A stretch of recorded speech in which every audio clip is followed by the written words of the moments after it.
Olá, estamos em mais uma edição do Fala Diversidade e hoje o nosso assunto é sobre direitos de sujeitos de direitos, muitas vezes esquecidos, escondidos dentro do discurso do adulto, que são as crianças e os adolescentes. E para essa conversa, eu convidei Perla Ribeiro, que tem uma trajetória vasta, né, de assessoria, de participação em organismos internacionais, nacionais de defesa de direitos da criança e do adolescente. Já teve como subsecretária no Distrito Federal de Políticas para a Criança e Adolescente e hoje está na coordenação, que é conjunta, da Comissão de Direitos Humanos da Câmara Legislativa.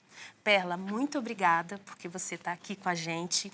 E a nossa conversa hoje ela é muito motivada porque em recentes pronunciamentos do governo federal, a gente vê que a pauta da criança e adolescente ainda é muito concebida como numa tradição muito tutelar, como se eles fossem sempre objetos. E aí eu queria te ouvir, né, para a gente conversar e começar o nosso bate-papo. O que é pensar a adolescência nessa condição de sujeito de direitos?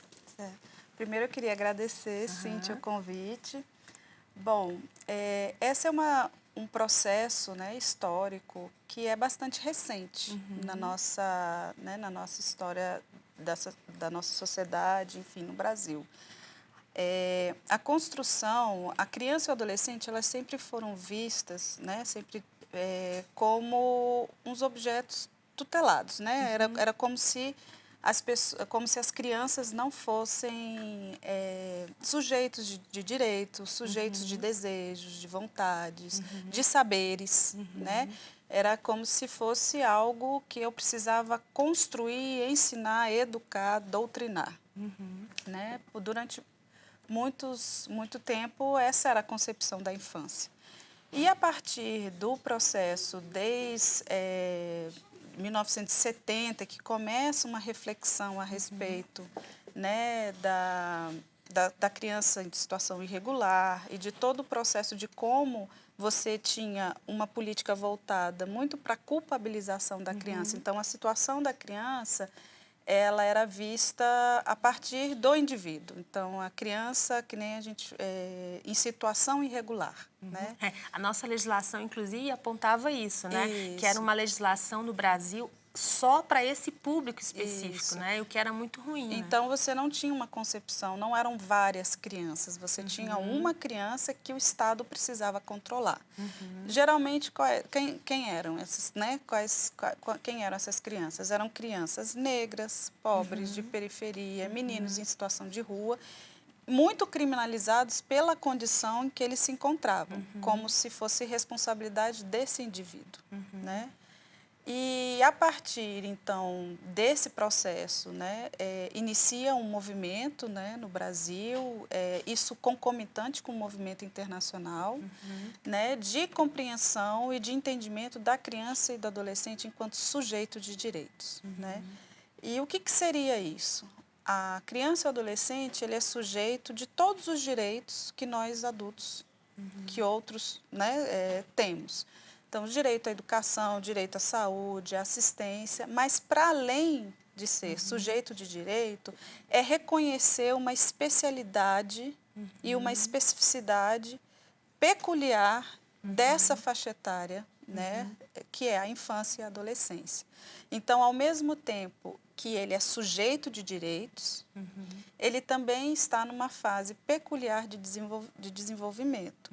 E eu preciso, e aí quando eu falo o Estado, a sociedade, a família, a comunidade, preciso olhar para esse sujeito numa perspectiva que eu garanta a proteção integral dele para que ele possa se desenvolver.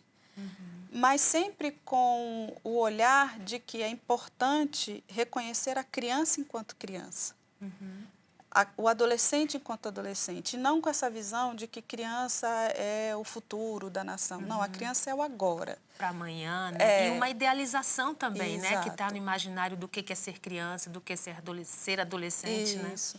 Né? E aí, então, inicia esse processo é muito importante dizer que foi um processo de mobilização social, né? O Estatuto da Criança e do Adolescente, ele surge desse processo, então ele foi escrito com a mobilização social. Você tem registros, né, de grupos de adolescentes discutindo artigos, você tinha o movimento de meninos de rua, a pastoral da criança, do menor também construindo isso nos estados. Esses textos vinham via Fórum DCA, Fórum dos Direitos da Criança para Brasília, isso numa época que não tinha internet, não tinha WhatsApp. E inclusive, é interessante que tem um artigo do Estatuto que foi retirado, inclusive, de uma roda de conversa, que é, no capítulo que fala sobre direito à educação, os adolescentes diziam muito que a gente não tem como contestar as notas, o que a gente fala não é escutado, e isso virou um direito. Né? Você tem isso hoje no Estatuto. Então, o que muda, né, e é muito importante a gente dizer isso, muda um paradigma.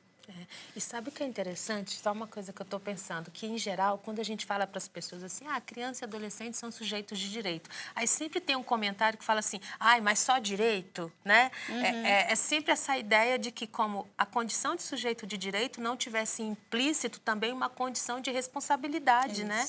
Só que se ele é visto como objeto, como que ele vai entender o que é ser responsável também, né? Exato.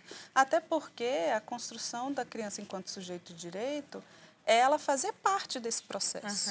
Né? Ela é sujeito, então ela participa do seu processo. E aí é importante que nós, adultos, a gente compreenda as fases de desenvolvimento para entender como que eu dialogo. Né? Então, é muito mais o nosso trabalho de compreensão dessa criança e de como que a gente vai conversar e vai dialogar e vai né, compreender essa participação dela, do que ela se ajustar ao que a gente tem a oferecer. Então, é muito importante que a gente escute. Né? A gente tem exemplos no Brasil, por exemplo, o plano distrital da primeira infância foi construído com crianças de 4 e 5 anos, com metodologia própria, e elas sabem dizer. Né? É uma arrogância de nós adultos achar que a criança não compreende o seu mundo, não sabe a sua condição de vida, ela se expressa de uma outra forma, mas ela sabe perfeitamente dizer o que ela deseja, como que ela quer, né? Quais são as melhores, enfim, em termos da situação de vida que elas estão, o que elas gostariam de melhorar. E isso, né, Perla, vai totalmente na contramão, né, da última decisão, né, do governo federal de fazer a discussão da gravidez na adolescência, né, e até um pouco com base nisso que a gente faz essa conversa aqui, que é exatamente de achar que meninas precisam sempre de um conselho que é externo a elas, né? Como se não houvesse nenhuma outra possibilidade senão proibir, né? Senão dizer que não pode. Você nega, né, essa possibilidade de diálogo, uma perspectiva muito unilateral. O que você acha disso, dessa proposta aí do governo de andar por um caminho mais tutelar em torno das meninas? Primeiro que é uma decisão equivocada e que vai ter muito pouco resultado. Por quê? O principal sujeito dessa ação não é envolvido. Né? Qual é o processo de escuta que eu tenho dessas adolescentes? Eu acho que a discussão da gravidez na adolescência, a gente tem que ter um cuidado, né? Porque a tendência que a gente observa é quase de uma criminalização dessas meninas que engravidam, como se o processo de engravidar fosse só da menina, fosse de responsabilidade única, exclusivamente dela, né? Como se a gente não tivesse outros fatores sociais que envolvem esse processo, que a gente precisa compreender e, acima de tudo, a gente precisa escutar essas meninas, essas adolescentes, né? Porque é só a partir dessa escuta, dessa compreensão, desse contexto social é que a gente vai conseguir trabalhar com políticas de fato efetivas. E aí, ao mesmo tempo que se fala isso, esse governo também não quer encarar coisas que são claras, assim. direitos sexuais e reprodutivos são direitos humanos de crianças e adolescentes. E quando eu falo isso, gente, eu não estou falando que é fazer estimulando, sexo. né? Estimulando. Fazendo apologia. Eu estou falando de uma dimensão de conhecimento desse processo, do seu processo, do que é a sexualidade humana, que começa desde a tenra infância, né? Que não tem a ver com sexo, sexualidade não é sexo, né? É uma dimensão, é uma dimensão do humano, né? E isso só se faz, e estudos apontam, por exemplo, o processo de educação sexual nas escolas, né? Das crianças, a partir, obviamente, da faixa etária onde eles estão, de como vai ser dado essa informação de forma pedagógica, com metodologias apropriadas para a criança. A gente tem, por exemplo, o Pipo e a Fifi, né, um livro que fala sobre prevenção, a questão do abuso sexual, mas que fala que a criança também compreende o seu corpo. E a gente tem esses estudos que falam que quanto mais cedo se fala sobre, né, com a educação sexual, os países que adotam isso, os próprios adolescentes, eles começam a ter relações sexuais com mais velhos. Mas o objetivo não é esse. Entendeu? O objetivo é fazer com que eles tenham conhecimento. E porque o conhecimento, né, Perla, coloca você numa situação de autonomia, né? Exatamente. E de entender e de compreender quais são os desdobramentos, né, das decisões que são tomadas. E é isso, né? Ainda mais mulheres, né? Porque nós, como mulheres, nós não somos educadas a lidar com o nosso corpo. Exatamente. No máximo, vão falar de corpo da mulher para discutir menstruação. É o máximo, né? A gente, na verdade, não é ensinado a se tocar, a se conhecer, a saber o que é, tudo muito proibido, né? E aí, quando se vê numa situação como essa, quantas meninas, né, muitas vezes não usam ou não trazem consigo até recursos contraceptivos porque acham que nunca vai acontecer com elas, porque isso não tem possibilidade, né? E aí a gente não prepara, né? Isso. É muito difícil. E quando buscam, assim, tem um relatório bem interessante do Unicef, da UNFPA, se não me engano, de 2017 a 2018, em que eles trazem os depoimentos das meninas. E eu já participei também de algumas oficinas com meninas, e elas falavam sobre isso. Quando eu busquei informação, e é um direito do adolescente, está na política de saúde do adolescente, está ali colocado, né? Da informação sobre métodos contraceptivos, sobre como é que né, toda a compreensão como funciona o seu corpo, tudo isso, né? E elas falam, quando eu procurei ajuda, quando eu procurei me informar, eu falava assim, não, isso é muito nova para isso, não precisa, não, você vai falar sobre isso com seus pais. E a gente sabe que em casa... Tem uma casa idealizada na cabeça dos outros, né? Exatamente. Então, assim, elas ficam sem, elas e eles, né? E aí tem uma dimensão também que é importante trazer, assim, a dimensão masculina, né?